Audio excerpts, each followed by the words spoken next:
48 Laws of Power, Chapter 48. Assume formlessness. By taking a shape, by having a visible plan, you open yourself to attack. Instead of taking a form for your enemy to grasp, keep yourself adaptable on the move. Accept the fact that nothing is certain and no law is fixed. The best way to protect yourself is to be as fluid and formless as water. Never bet on stability or lasting order. Everything changes.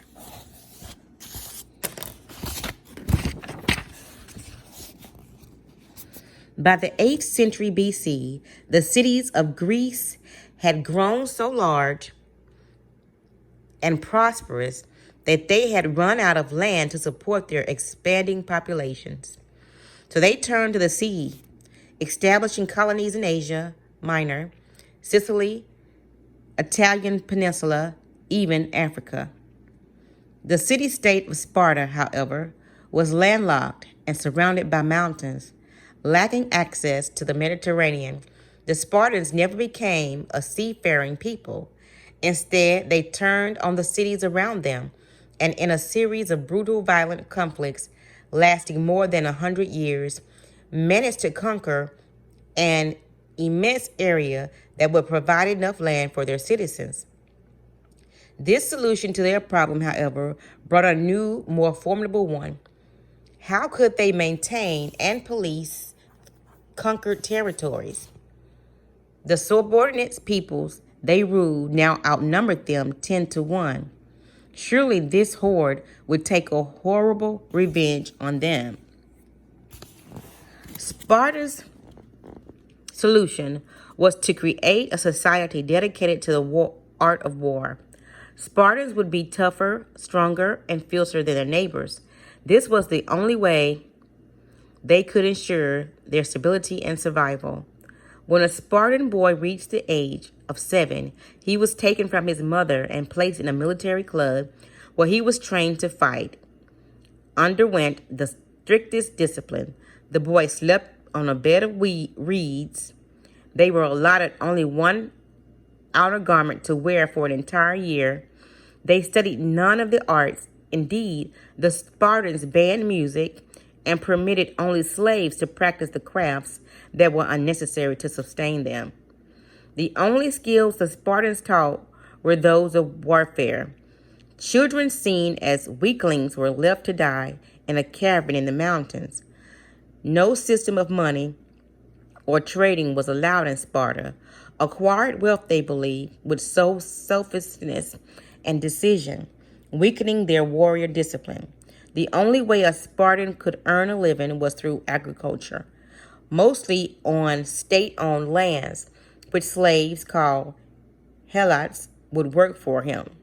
Spartan single-mindedness allowed them to force the most powerful infantry in the world. They marched in perfect order and fought with incomparable bravery. Their tight-knit phalanx would vanquish an army 10 times their size, as they proved in defeating the Persians and Thermopylae. A Spartan column on the march would strike terror in the enemy. It seemed to have no weakness. Yet, although the Spartans proved themselves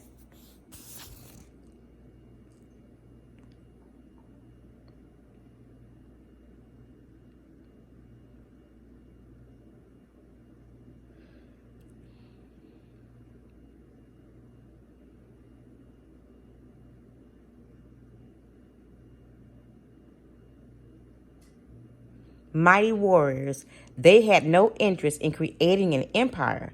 They only wanted to keep what they already had, conquered and defeated against invaders. Decades would pass without a single change in the system that had succeeded so well in preserving Sparta's status quo. At the same time, the Spartans were evolving their warlike culture. Another city-state was rising to equal prominence, Athens. Unlike Sparta, Athens had taken this to the sea. not so much to create colonies for purposes of trade. The Athenians became great merchants. Their currency, the famous Io coin, spread throughout the Mediterranean. Unlike the rigid Spartans, the Athenians responded to every problem with consummate creativity, adapting to occasion and creating new social form and new art arts at incredible pace. Their society was in constant flux, and as their power grew, they came to pose a threat to defense-minded Spartans. In 431 BC, the war that had been brewing between Athens and Sparta for so long finally erupted. It lasted 27 years, but after many twists of fortune, the Spartan war machine finally emerged victorious. The Spartans now commanded an empire. This time, they could not stay in their shell. If they grew up what they had gained, the beaten Athenians would regroup and rise against them, and the long war would have been fought for naught. After the war, Athens' money poured into Sparta. Spartans had been trained in warfare, not politics or economics, because they were so unaccustomed to it. Wealth and its accompanying ways of life seduced and overwhelmed them. Spartan governments were sent to rule what had been Athens' lands, far from home. They succumbed to the worst form of corruption. Sparta had defeated Athens, but the fluid Athenian way of life was slowly breaking down its discipline and losing its rigid order. And Athens, meanwhile, was adapting to losing its empire, managing to thrive as a cultural and economic center. Confused by a change in its status quo, Sparta grew weaker and weaker. Some 30 years after defeating Athens, it lost an important battle with the city of Thebes. Almost overnight, this once mighty nation collapsed, never to recover. In the evolution of species, protective armor has always spelled disaster. Although there are few expectations, the shell most often becomes a dead end for the animal encased in it. It slows the creature down, make it hard for it to forage for food, and make it a target for the fast-moving predator. Animals that take to the sea or sky and that move swiftly and unpredictably are infinitely more powerful and secure. In facing a serious problem, controlling superior numbers, Sparta reacted like an animal that developed a shell to protect itself from the environment. But like the turtle, the Spartans sacrificed mobility for safety. They managed to preserve stability for 300 years, but at what cost? They had no culture beyond warfare, no arts to relieve the tension, a constant anxiety about the status quo, while their neighbors took to the sea, learning to adapt to a world of constant motion. The Spartans entombed themselves in their own system. Victory would mean new lands to govern, which they did not want. Defeat would mean the end of military machine, which they did not want either. Only status allowed them to survive. But nothing in the world can remain stable forever, and the shell or the system you evolve for your protection will someday prove your undoing. In the case of Sparta, it was not the armies of Athens that defeated it, but the Athenian money. Money flows everywhere. It has the opportunity to go. It cannot be controlled or made to fit a prescribed pattern. It is inherently chaotic. And in the long run, money made Athens the conqueror.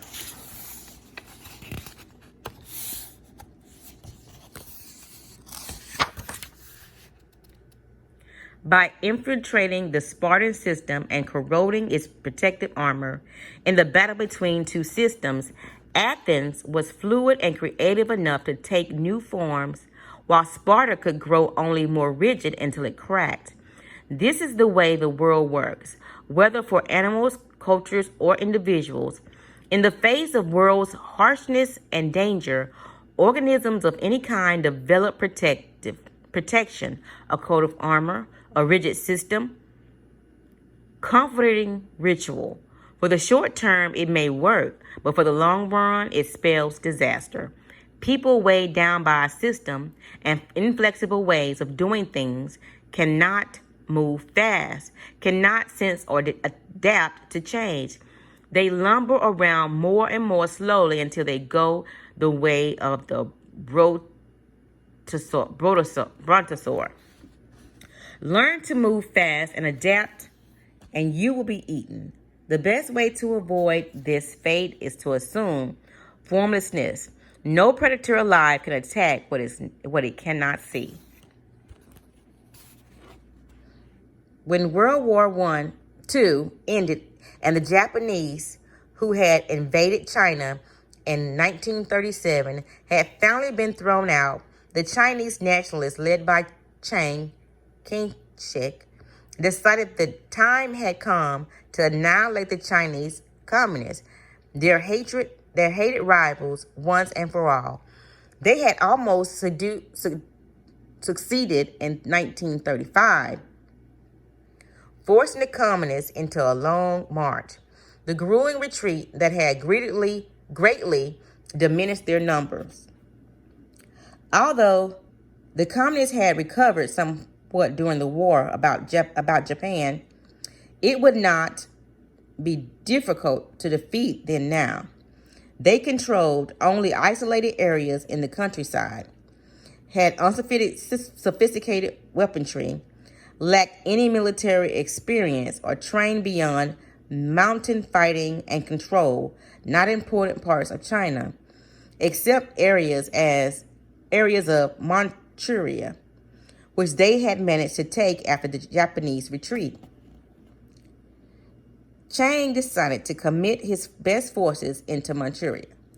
He would take over its major cities, and from those bases would spread through his northern industrial reign, sweeping the communists away. Once Manchuria had fallen, the communists would collapse. In 1945 and 46, the plan worked perfectly. The nationalists easily took the major Manchurian cities, puzzling through in the face of their critical campaign. The communist strategy made no sense. When the nationalists began their push, the communists dispersed onto Manchuria, most out-of-the-way corners.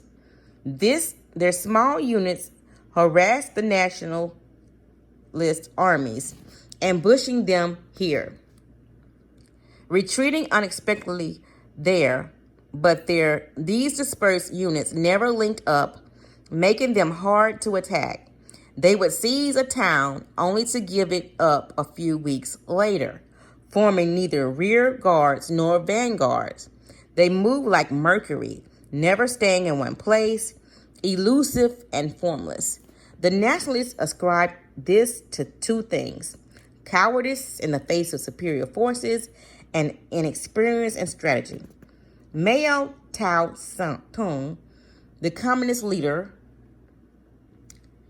was more a poet and philosopher than a general, whereas Chiang had studied warfare in the West and was a follower of the German military writer Karl von Clausewitz, among others. Yet a pattern did eventually emerge as Mao attacks. After the nationalists had taken the cities, leaving the communists to occupy what was generally considered Manchuria useless space, the communists started using the large space to surround the cities. If Chiang sent an army from one city to reinforce another, the communists would encircle the rescuing army. Chiang's forces were slowly broken into smaller and smaller units, Isolated from one another, their lines of supply and communications cut, the nationalists still had superior firepower, but if they could not move, what good was it? A kind of terror came the national soldiers. Commanders comfortably remote from the front lines might laugh at Mao, but the soldiers had fought the communists in the mountains and had come to fear their elusiveness. Now, these soldiers sat in their cities and watched as their fast-moving enemies, as fluid as water, poured in them from all sides. There seemed to be millions of them. The communists always encircled the soldiers' spirit, bombarding them with propaganda to lower their morale and pressure them to desert. The nationalists began to surrender in their minds. Their encircled and isolated cities started collapsing, even before being directly attacked. One after another fell in quick succession. In November of 1948, the nationalists surrounded Manchuria to the communists, a humiliating blow to the technically superior nationalist army, and one that proved decisive in the war. By the following year, the communists controlled all of China. The two board games that best approximate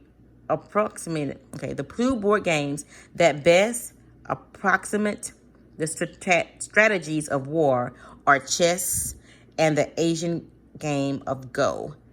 In chess, the board is small.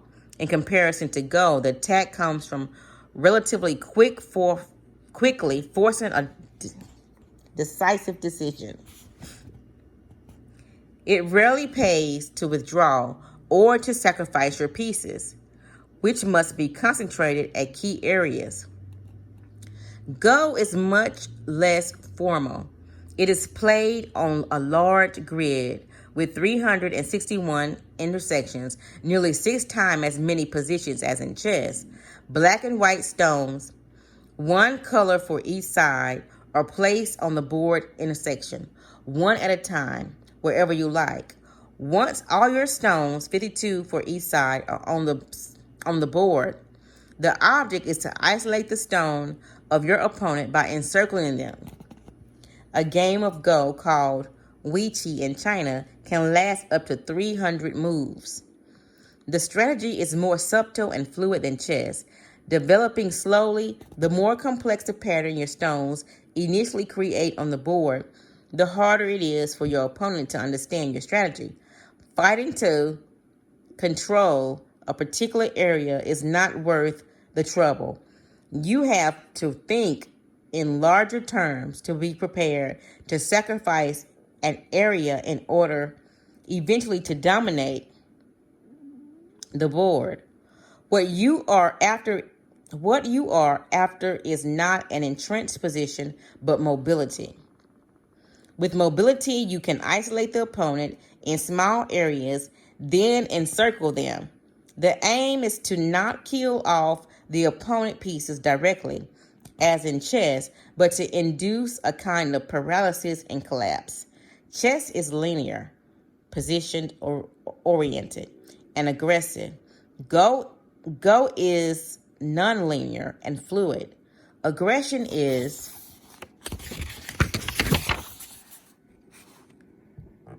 direct until the end of the game. When a winner can surround the opponent's stones at an accelerated pace.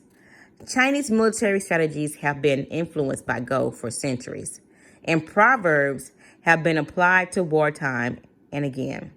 Mao Tong was an addict of Wuqi, and his precepts were integrated in his strategies. A key Wuqi concept, for example, is to use the size of the board to your advantage, spreading out in every direction so that your opponent cannot fathom your moves in a simple linear way. Every Chinese, Mao once wrote, should constantly throw himself into this war of jigsaw patterns against the nationalists, Place your men in a jigsaw pattern and go. Your own opponent loses himself trying to figure out what you are up to. Either he wastes time pursuing you, or like Chinese Kangchek, he assumes you are incompetent and fails to protect himself. And if he concentrates on single areas, as Western strategic advisors, he becomes a sitting duck for encirclement. In the Weiqi way of war, you encircle the enemy's brain using mind games, propaganda, and irritation tactics to confuse and dishearten. This was the strategy of the communists, an apparent formlessness that disoriented and terrified their enemy.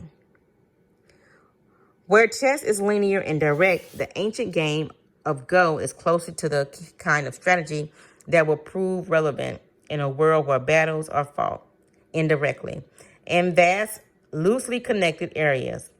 Its strategies are abstract.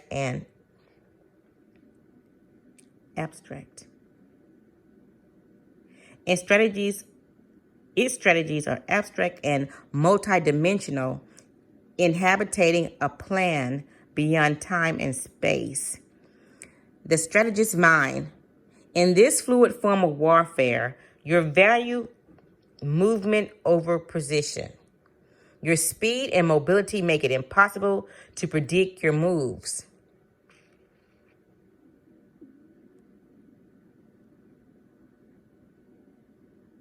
Unable to understand you, your enemy can form no strategy to defeat you.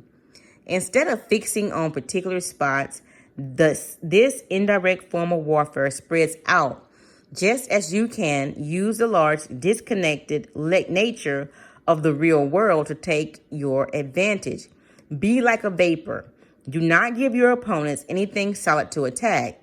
Watch as they exalt themselves pursuing you, trying to cope with your elusiveness. Only formlessness allow you to truly surprise your enemies. By the time they figure out where you are or what you are up to, it's too late. When you want to fight us, we don't let you, and you can't find us. But when we want to fight you, we make sure that you can't get away, and we hit you squarely and wipe you out. The enemy advances, we retreat. The enemy's camps, we harass. The enemy's ties, we attack. The enemy's retreat, we pursue.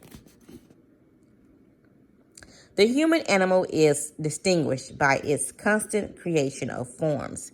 Rarely expressing its emotions directly, it gives them form through language or through social acceptance rituals. We cannot communicate our emotions without a form. The forms that we create, however, change constantly in fashion and style. In all those human phenomena representing the mood of the moment, we are constantly altering the forms we have inherited from previous generations. And these changes are signs of life and vitality. Indeed, the things that don't change, the forms that rigidify, come to look to us like death, and we destroy them. The young show this most clearly, uncomfortable with the forms that society imposes upon them. Having no set identity, they play with their own characters, trying on a variety of masks and poses to express themselves.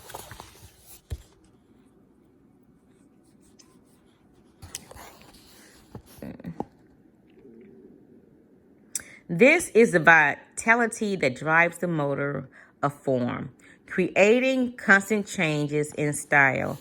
The powerful are often people who in their youth have known immense creativity in expressing something new through a new form.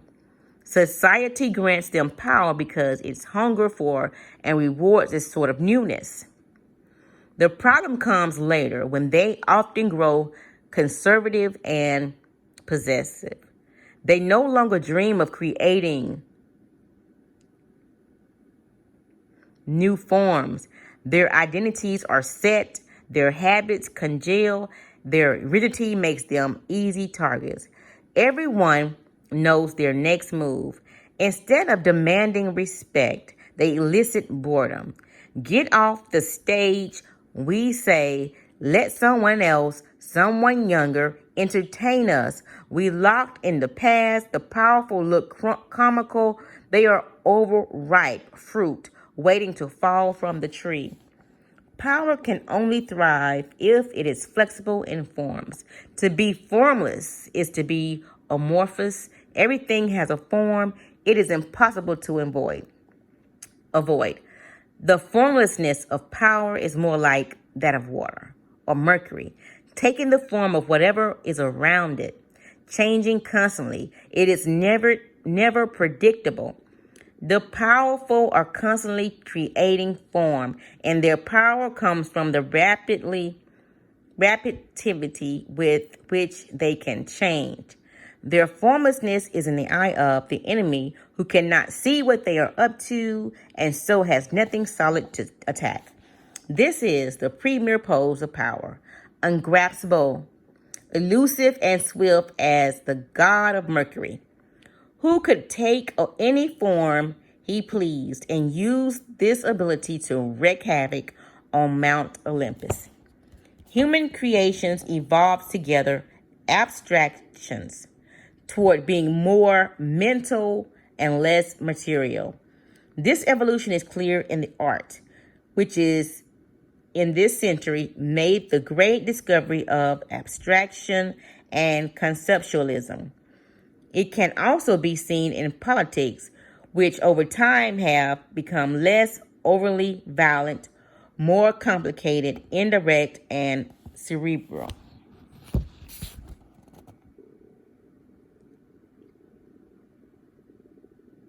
Warfare and strategy too have followed this pattern.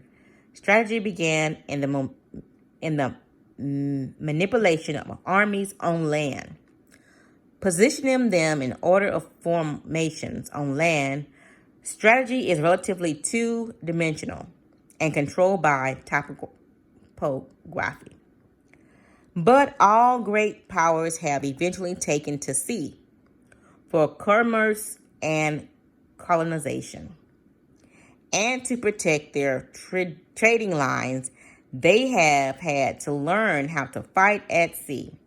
Maritime warfare requires tremendous creativity and abstract thinking.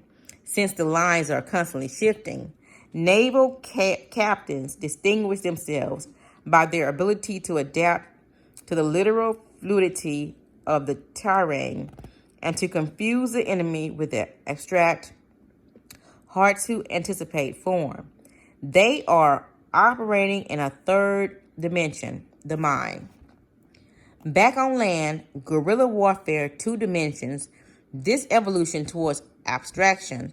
T.E. Lawrence was perhaps the first modern strategist to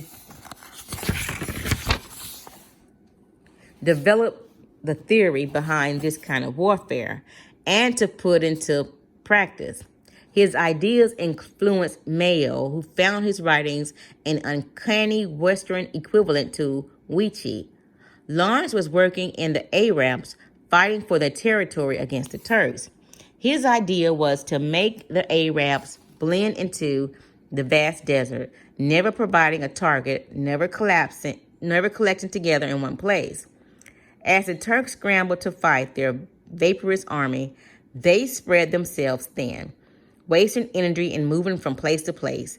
They had the superior firepower, but the Arabs kept the initiative by playing cat and mouse, giving the Turks nothing to hold on to, destroying their morale. Most wars were of contact. Ours should be a war of detachment. Lawrence wrote, we were to contain the enemy by the silent threat of a vast unknown desert, not disclosing ourselves till we attacked. This is the ultimate form of strategy. The war of engagement has become far too dangerous and costly.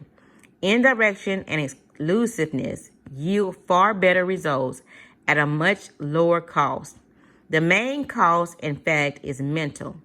The thinking it takes to align your forces in scattered patterns and to undermine the minds of psychology of your opponents. And nothing will infuriate and disorient them more than formlessness. In a world where war of detachments are the order of the day, formlessness is crucial.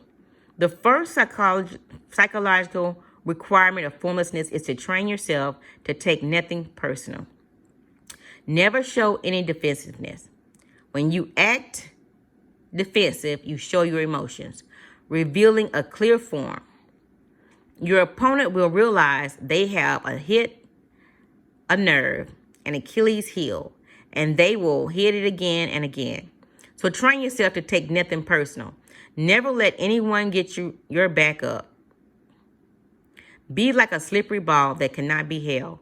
Let no one know what gets to you or where your weakness lies. Make your face a formless mask, and you will infuriate and disorient your scheming colleagues and opponents. One man who used his techniques was Baron James Rothschild, a German Jew in Paris, in a culture decidedly unfriendly to foreigners.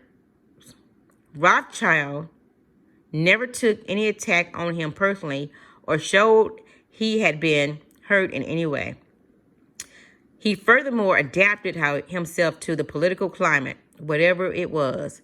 The stiffly formal restoration monarchy of Louis XVIII, the borderless reign of Louis Phillips, the Democratic Revolution of 1848, the upstart Louis Napoleon crowned empire in 1852.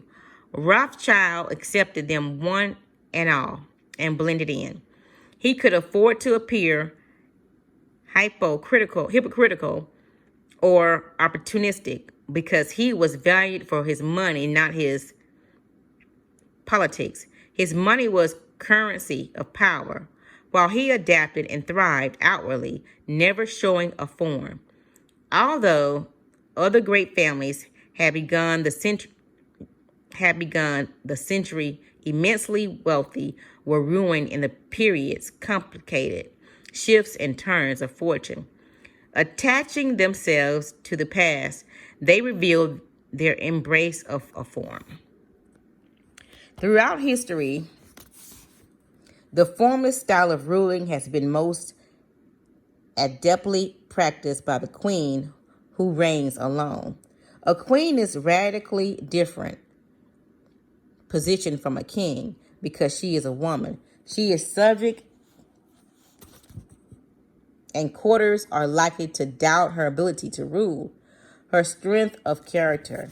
If she favors one side in some ideological struggle, she is said to be acting out of emotional attachment. Yet, if she represses her emotions and plays the authoritarian in the male fashion, she arouses worse criticism still, either by nature or by experience. Then queens tend to adopt a flexible style of governing that in the end often proves more powerful than the more direct male form. 2 female leaders exemplifying the formal style of rule are Queen Elizabeth of England and Empress Catherine the Great of Russia. In the violent wars between Catholics and Protestants, Elizabeth steered a middle course. She avoided alliances that would commit her to one side, and that one over time would harm the country. She managed to keep her country at peace until it was strong enough for war. Her reign was one of the most glorious in history because of her incredible capability to adapt and her flexible ideology. Catherine the Great, too, evolved in improvisatory style of governing. After she deposed her husband, Emperor Peter II, taking sole control of Russia in 1762, no one thought she would survive. But she had no preconceived ideas, no philosophy or theory to dictate her politics. Although a foreigner, she came from Germany. She understood Russia's moods and how it was changing over the years. One must govern in such a way that one's people think they themselves want to do what one commands them to do, she said. And to do this, she had to be always a step ahead of their desires and to adapt to their resistance. By never forcing the idea, she reformed Russia in a strikingly short period of time. Their feminine, formless style of ruling may have emerged as a way of prospering under difficult circumstances, but it may have proved immensely seductive to those who have served under it. Being fluid, it is relatively easy for its subjects to obey, for they feel less coerced, less bent to their ruler's ideology. It also opens up options where an adherence to a doctrine closes them off.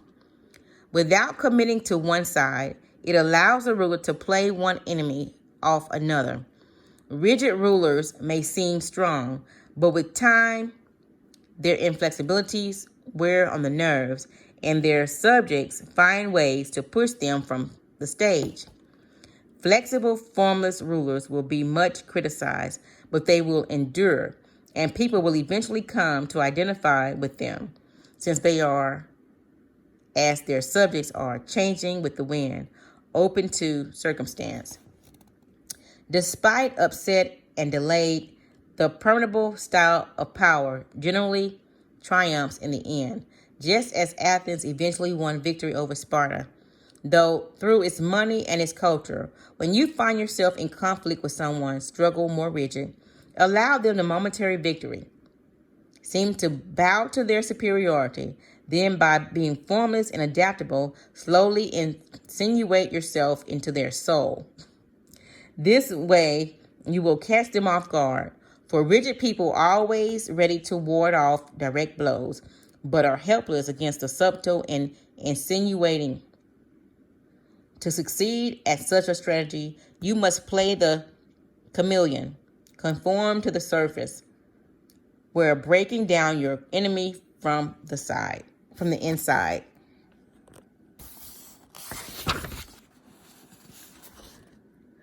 For centuries, the Japanese would accept foreigners graciously and appeared susceptible to foreign cultures and influences.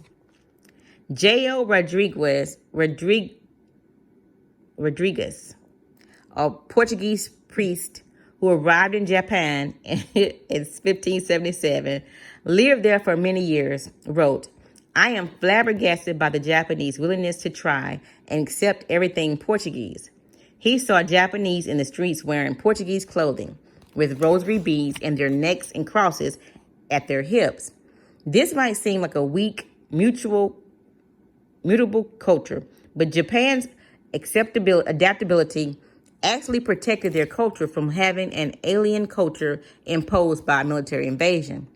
It seduced the Portuguese and other Westerners into believing the Japanese were yielding to a superior culture when actually the foreign culture's ways were merely a fashion to be donned and doffed. Under the surface, Japanese culture thrived. Had the Japanese been rigid about foreign influences and tried to fight them off, they might have suffered the injuries that West inflicted on China. That is the power of formlessness. It gives the aggressor nothing to react against, nothing to hit. In evolution, largeness is often the first step towards extinction.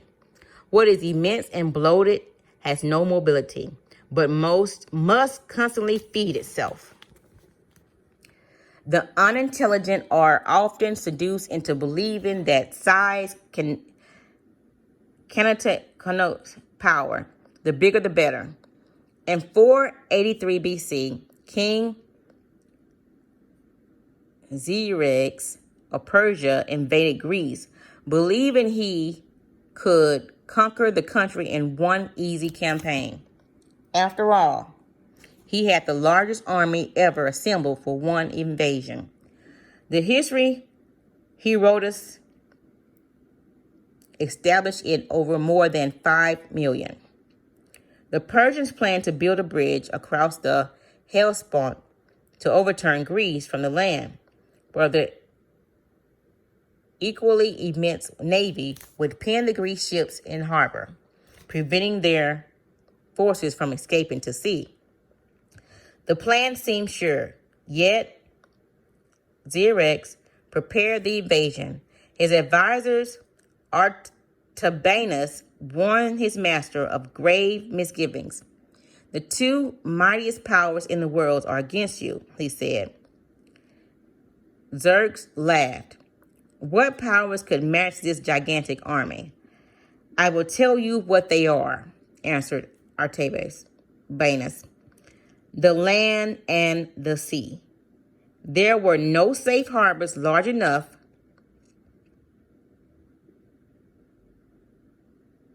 to receive X's fleet, and the more land Persians conquered, the longer their supply stretched. The more strenuous the cost of feeding their immense army would prove.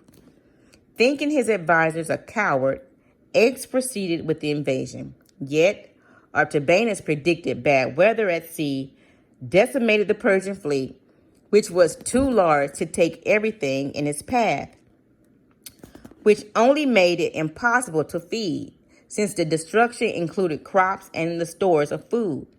It was also an easy and slow-moving target.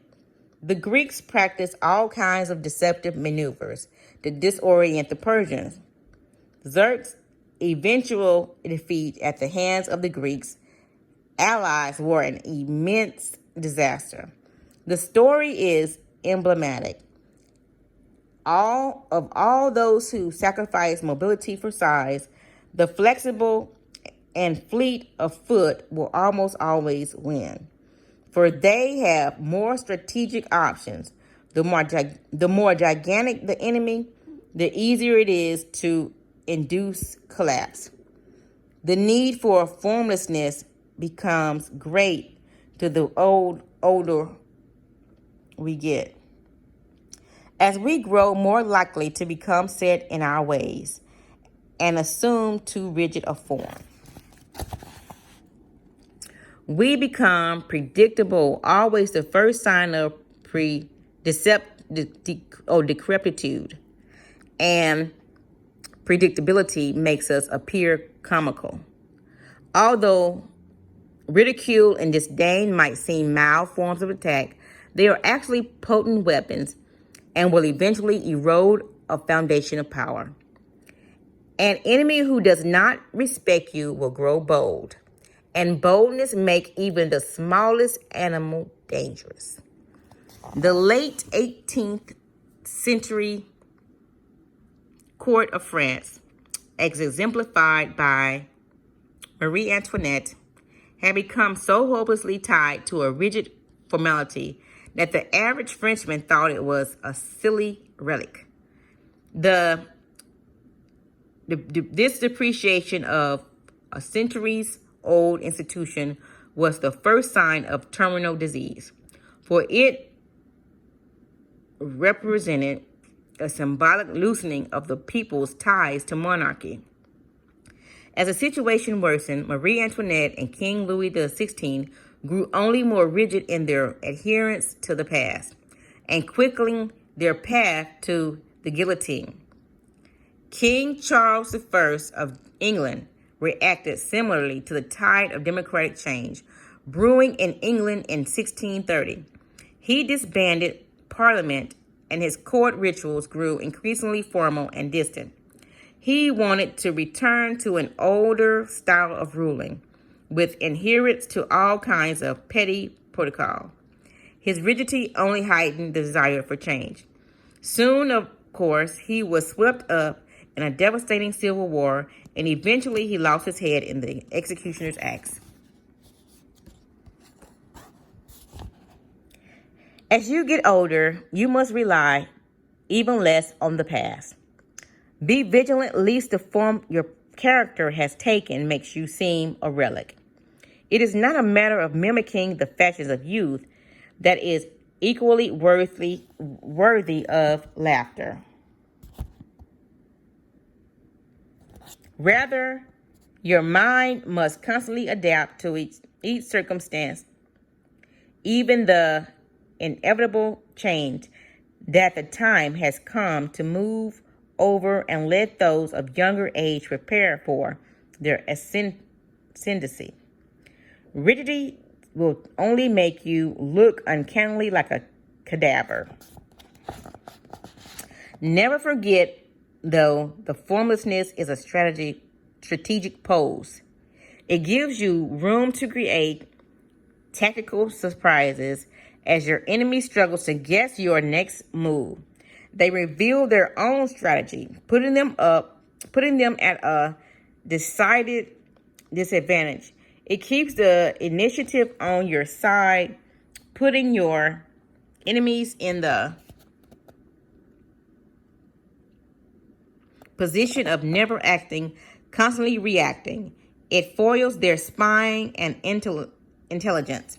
Remember, formlessness is a tool. Never confuse it with go with the flow style or with religiousness, resignation to the twist of fortune.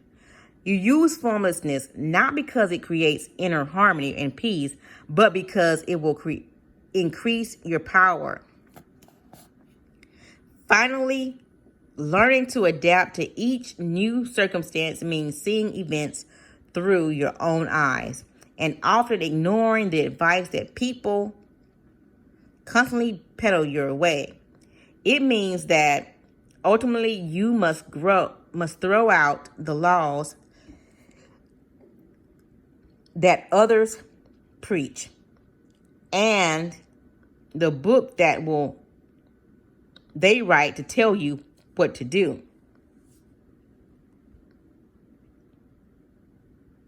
And the sage advisor of the elder.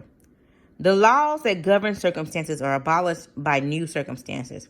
Napoleon wrote, which means that it is up to you to gauge each new situation. Rely too much on other people's ideas and you end up taking a form not of your own making. Too much respect for others' people's wisdoms will make you depreciate your own. Be brutal with the past, especially your own, and have no respect for philosophers that are fostered on you from outside.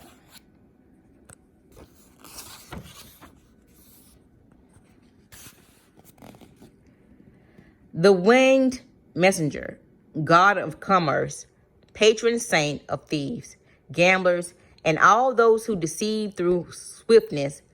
The day Mercury was born, he invented the lyre. By that evening, he had stolen the cattle of Apollo. He would score the world, assuming whatever form he desired. Like the liquid metal named after him, he embodied the elusiveness, the ungraspable, the power of formlessness. Therefore, the consummation of forming an army is to arrive at formlessness. Victory in war is not repetitious, but adapts its form endlessly. A military force has no constant formation. Water has no constant shape. The ability to gain victory by changing and adapting according to the opponents is called genius. Use space to disperse and create an abstract pattern should not mean forsaking the concentration of your power when it is valuable to you. Formlessness make your enemies hunt you all over for you, scattering their forces, mental as well as physical. When you finally engage them, though, hit them with a powerful, concentrated blow. This is how Mayo succeeded against nationalists. He broke their forces into small, isolated units, which he then could easily overwhelm with a strong attack. The law of concentration prevailed. When you play with formlessness, keep on top of the process and keep your long-term strategy in mind. When you assume a form and go on the attack, use concentration, speed, and power. As Mayo said, when we fight you, you make sure you get away. We make sure you can't get away.